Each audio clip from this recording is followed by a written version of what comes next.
Here's the question. Why even bother cleaning your house? Now there's a thought. Here's the weird thing about Hebrews chapter 9.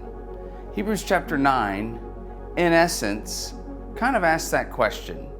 In fact, it gives a history lesson of how God's people would atone for their sin. It would talk about how God's people, the appointed high priest, would enter into the Holy of Holies once a year, and he would have a blood sacrifice. And this blood sacrifice would not only be for himself, it would be for all of his people as well.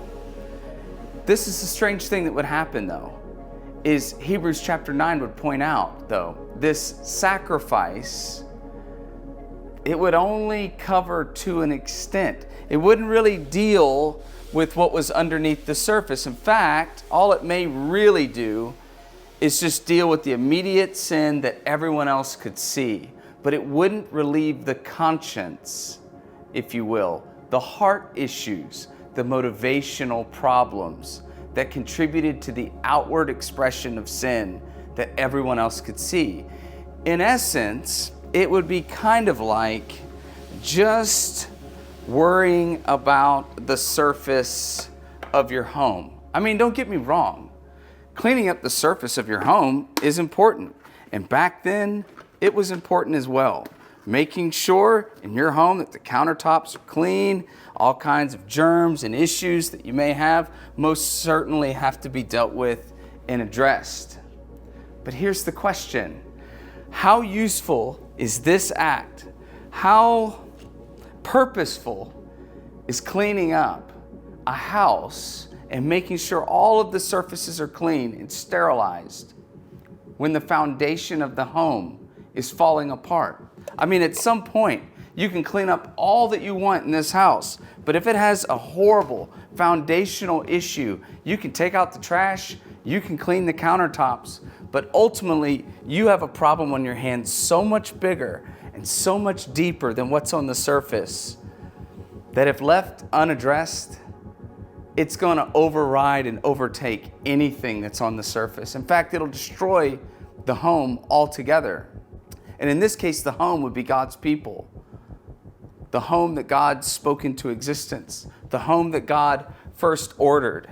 And so yes, Hebrews chapter 9 goes about explaining that this was all that could be done, handling the surface, but it was not the kind of cleaning that would ultimately pay for people's sins for all time. The high priest, his own sacrifice, was even dealing with his sin as well. So Hebrews chapter 9 then points out that there would be a greater high priest, and his name would be Jesus. Jesus would tell the story that you have to build your house on the rock.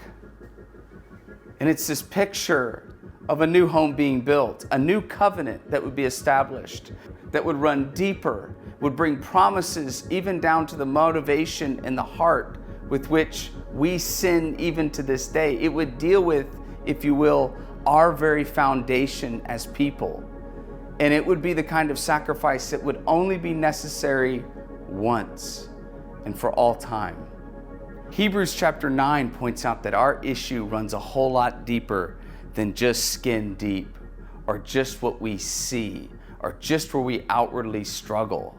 It introduces the very idea of our conscience, the very idea of our motives of why we do what we do, the very heart condition, the foundation of our faith and our very existence. And it points to that this person, this greater high priest of Jesus, he would be the literal sacrifice on behalf of the people. His blood that would be shed would enable him to walk into the Holy of Holies. In fact, even all of heaven, and sit upon his throne. And in that one sacrifice, all creation would have the opportunity to be saved for all time. This is what Jesus is offering by his death, by his resurrection.